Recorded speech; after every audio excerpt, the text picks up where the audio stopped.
Halo, nama saya Evi Fani Marlino. Saya dari Pasca Sarjana Universitas Tadulako, jurusan Ilmu Pertanian. Saat ini saya akan mencoba mempresentasikan beberapa jenis virus yang terdapat pada udang. Virus adalah agen infeksi berukuran kecil yang bereproduksi di dalam sel inang hidup. Ketika terinfeksi, sel inang dipaksa untuk menghasilkan ribuan salinan identik virus dengan yang aslinya.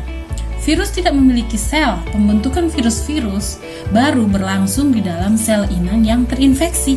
Udang merupakan salah satu komoditi perikanan yang digemari untuk dikonsumsi oleh masyarakat, baik masyarakat Indonesia maupun dunia. Tak heran jika udang merupakan komoditi ekspor andal Indonesia yang bisa menembus pasar beberapa negara. Bahkan saat ini Indonesia tercatat sebagai salah satu pemasok nomor 1 udang di Asia Tenggara. Namun, untuk mencapai sektor pasar ekspor, udang harus dalam keadaan yang sehat. Udang yang sehat didapat dari sistem budidaya yang baik. Maka dari itu penting bagi petambak ataupun budidaya udang itu untuk mengetahui ciri-ciri udang yang sehat sebelum akhirnya dijual ataupun diekspor ke luar negeri. Beberapa ciri-ciri udang sehat yaitu pertama, lihat dari pergerakannya. Udang yang sehat dapat dilihat dari perilakunya aktif bergerak. Jika udang terlihat sangat pasif, jarang bergerak, maka dia akan lebih memilih diam. Kemudian warna kulitnya itu, udang yang sehat memiliki ciri fisik yang berupa warna kulit yang cerah dan bersih. Jika terlihat ada udang yang memiliki warna yang kusam, maka sebaiknya dimasukkan saja ke dalam komoditas yang tidak akan dijual karena harganya akan menurun. Kemudian anggota tubuh pada udang yang terlihat sehat itu dia harus utuh dari kepala hingga ekornya. Jadi tidak ada bagian tubuh yang gampang terkelupas ataupun rusak. Kemudian warna pada insang. Warna pada insang yang sehat yaitu berwarna putih cerah. Jika ada udang yang pucat, maka sebaiknya dipisahkan dari udang-udang yang memiliki insang yang cerah. Kemudian ususnya penuh. Udang yang sehat itu dapat dilihat dari ususnya yang penuh dan tidak terputus. Hal ini mengindikasikan bahwa udang dalam keadaan sehat, baik dari segi pencernaan maupun penyerapan nutrisi makanan.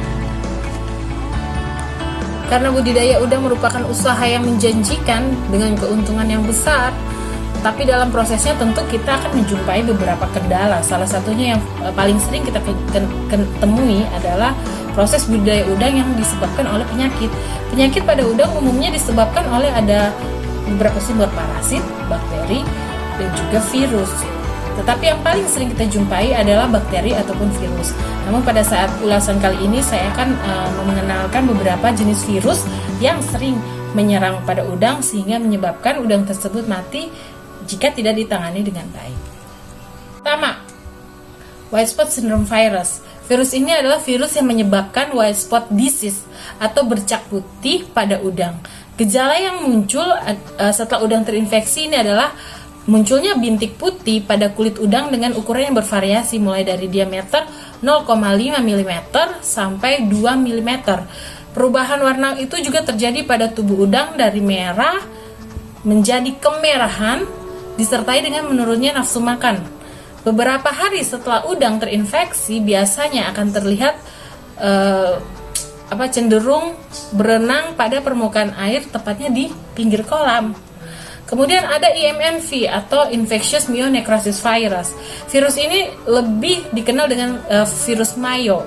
Tanda-tanda yang terjadi jika terkena virus Mayo ini, makanya rusaknya bagian abdomen hingga ekor atau dibilang busuk otot ya.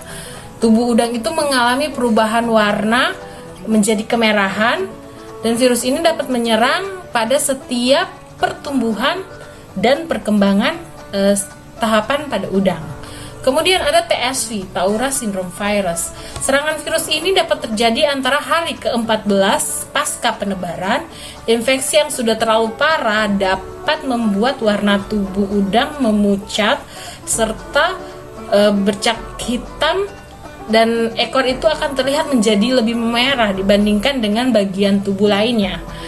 Tidak hanya perubahan warna kulit, udang juga akan melunak serta ususnya itu dapat terlihat kosong jika dia terkena dengan TSV.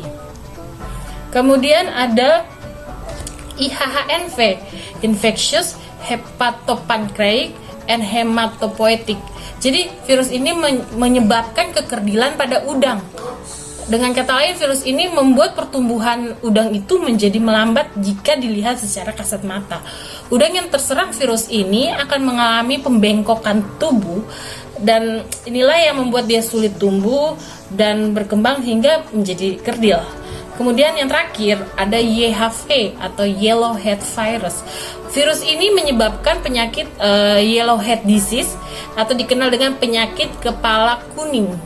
Ya, sama seperti namanya, penyakit ini dicirikan dengan perubahan pada kepala udang itu jadi berwarna pucat atau kekuningan. Selain itu, penyakit ini menyebabkan udang tersebut tidak menjadi nafsu makan. Sekian informasi dari saya mengenai penyakit virus pada udang. Kiranya informasi ini bermanfaat bagi kita semua. Terima kasih.